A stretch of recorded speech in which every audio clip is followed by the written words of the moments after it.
At one point, I had an African cichlid tank that had all kinds of beautiful African cichlids just like this. And then something bad happened. My God, no, they wasn't ready. They wasn't ready. It should have been me, God. It should have been me. I'm gonna take you on a horrific journey for any fish keeper. A series of dark and dangerous events. Events that individually, not a big deal. But if it occurs all at the same time, most likely be sudden and certain death for your aquarium. A chain of events so absolute, so catastrophic, that an extinction level event this magnanimous could only have been orchestrated by one individual. God Almighty smited my mixed African cichlid tank. And here's how. So what killed my fish? Follow along. Tell me if you can figure out what actually killed the fish. All right. So look, the only reason why I'm bringing this up, the only reason why I'm making a video about this subject is because I find it amazing. I find it amazing that so many things went wrong at one time. I would have been able to handle one of these things happening, two, maybe three, but all. So this is a cautionary tale more than anything else. Don't be this guy. Don't be this. You know what? No, it's not even about me. It's not about me because I didn't make this happen. There was too many things that went wrong at one time. It couldn't have been a mistake. Had to have been God. Let me set the stage. So I had a 75 gallon with mixed African peacock. Maybe an Abuna here, one or two there. I had 5 peaceful catfish. I had 1 nice size pleco, however you want to call it, a rhinoceros pleco. I had my 2 Delhizzy bichers, and I had a decent size featherfin or threadfin Synodontis. I can't tell you how many fish I had in there. I had way too many, but with African cichlids, that's kind of what you want to do, right? So yeah, the tank was overstocked. So having an overstocked aquarium, you have to have a big filter system, right? So that's what I had. I had that Marineland for like the one side. I don't know. It doesn't say. It just says Marineland on it. It doesn't say how big it is because I didn't get it brand new, so I don't know what the number is. It was like this. It was like that. Hey, listen, I really hope you dig in what I'm putting down. I spent a lot of time thinking and trying to, make these things for you guys. So hit the subscribe button, hit the like button, leave a comment. Let me know if you figured out so far what killed my fish. Let me know if this has happened to you. And if you would like to help support the channel, you can always become a member or leave one of them super thank things that they have down there. I really do appreciate it so much. I thank you in advance. Oh, one other thing. Yeah, if you was gonna do any of those things, the like and so, do it now before you reach the end of the video. I might lose you at the end. Some of you. I don't know. Like this. It was like that. It was about time for me to clean it. I know this because the flow from the outtake where the clean water comes out was not pushing as hard as normal. Now, with a canister filter, one of the problems with canister filter is out of sight, out of mind, right? You go weeks and months and a long time before you clean it because you can't see it. But if you notice that the flow is not as strong, that's because the water can't pass through because it's got all the nastiness and the poop and the stuff and all it's clogged up. I was gonna clean it. I was gonna clean it as soon as I got around to it. But I got a full-time job, and sometimes getting around to it is longer than you expect. I also had a power head, a wave maker. It's a wave maker that I use. And so it wasn't a wave maker, all right? It was a power head that I use as a wave maker, and I do it for multiple reasons. One is to keep the circulation going so that all the poop and muck and detritus and all that stuff gets pushed around so that the filter can pick it up. And the other one is oxygenation. I'm a big fan of oxygenation, and the only real way to keep oxygenation in your tank is by having the water doing the shimmy, because that's where the oxygenation comes from, the top of the water, not from bubbles being in the tank. It's when the bubbles hit the top of the water and shakes the water up. That's where you get oxygenation from.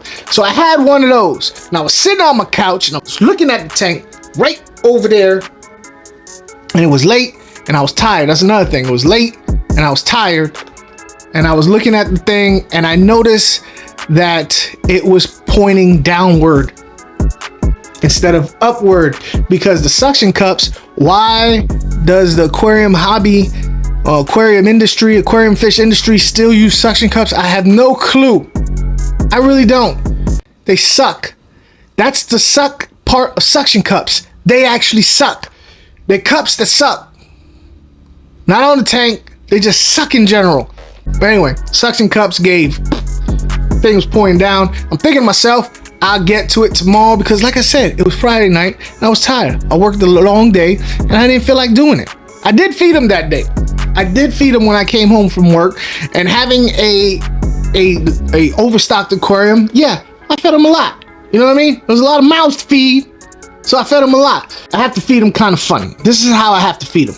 I feed them sinking pellets, right? Like shrimp pellets, so that my bottom feeders can eat first. The reason why I have to feed my bottom feeders first is because they're pigs, and if I feed them the regular cichlid food, the bottom feeders will eat all the cichlid food before it reaches the bottom. So then I have to put more. So what I do is I put shrimp pellets, falls to the bottom, those fish eat it up, and I put the other pellets, which unfortunately the only pellets that I have that I want to feed my African cichlids are a kind of a slow sinking pellet, and I have to feed them a lot of that. So I need to feed them the shrimp pellets first, so that the pigs can be distracted while I feed the other stuff.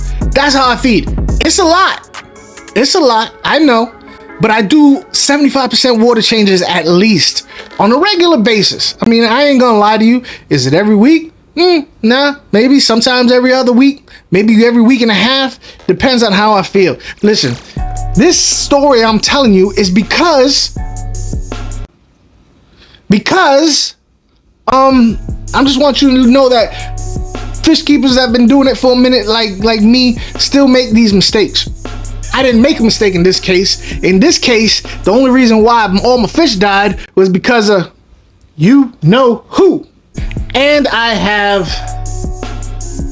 two 200 watt heaters, the glass types, the submersible. Bloop, turn them. So normally I keep my temperature around 82 degrees. So that's how I keep the tank.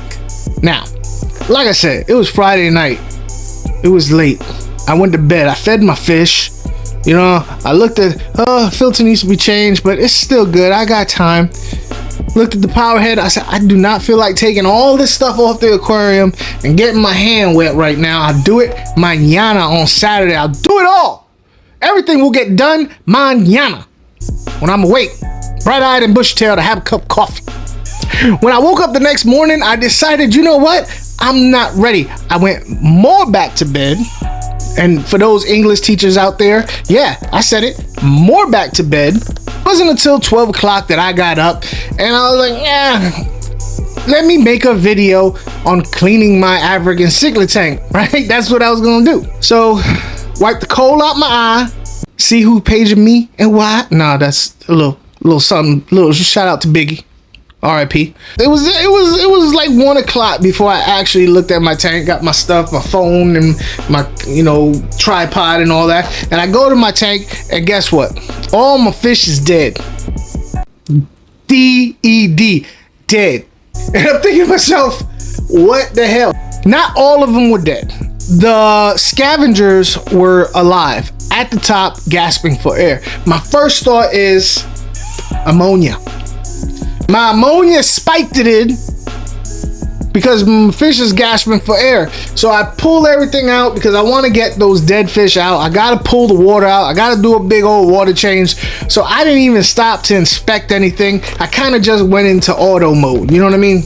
So I grabbed my net. At first I put my siphon in there and I'm siphoning water out the front of the house. I got my net in there, I'm scooping fish out. Scoop, scoop, scoop, scoop. Couple of fish were dead down at the bottom. I had to dig deep. I had to go in on it with my net, and my hand got in the water. Guess what I felt? I felt warmness. I mean, I have the water at 82 degrees, but this was warm. This was like taking a nice hot shower warm. Oh, I boiled my fish. That's one of the problems with having these glass heaters, is because this is the third time I've had heaters go out on me and they boiled my fish. Fish soup. That's what I had. Fish soup. The water didn't smell. The water didn't smell, which surprised me, because I got warm water, dead fish, no smell. If it was ammonia, I imagine there'd be a ammonia-y stinky smell. If the fish were dead for a long time, I imagine there'd be stinky smell. If the fish were seriously boiled for a long time being dead, I imagine there'd be a stinky smell. There wasn't. My filter wasn't pushing hard. My thermometer went on the fritz. My power head wasn't power headed. Remember I said my bottom feeders were all gasping for air. Well, these particular bottom feeders, the Delhizzy Bichers, you know, they have lungs. They can breathe air. The Placo, well, you need tanks to kill Placos. My tank did not smell. The water was not discolored. Heat. Did I really boil my fish? Well, it was warm. But all these fish could handle extremely warm water. I mean, I would even put these fish in high 80-degree water and not really be worried about them being boiled. What killed my fish? And this is one of the things I love about the aquarium hobby, is observing and trying to be Inspector Clouseau. Is trying to figure out what happens, when, and why. Dirty filter. Extreme temperatures. No surface movement. What killed my fish was lack of oxygen. I suffocated them. Heavy feeding clogging up my filter.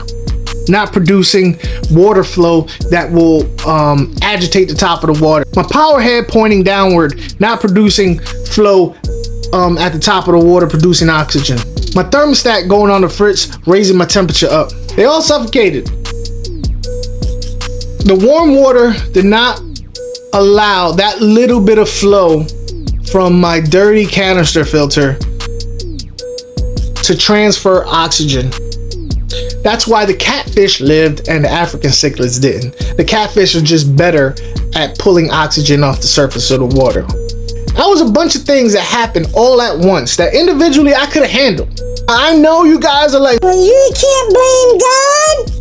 That's your laziness. You're a crappy fish keeper. I'll never take blame for nothing. Never.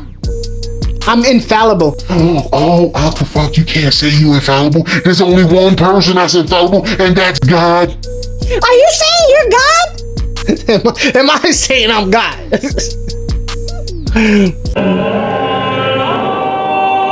Big dummy!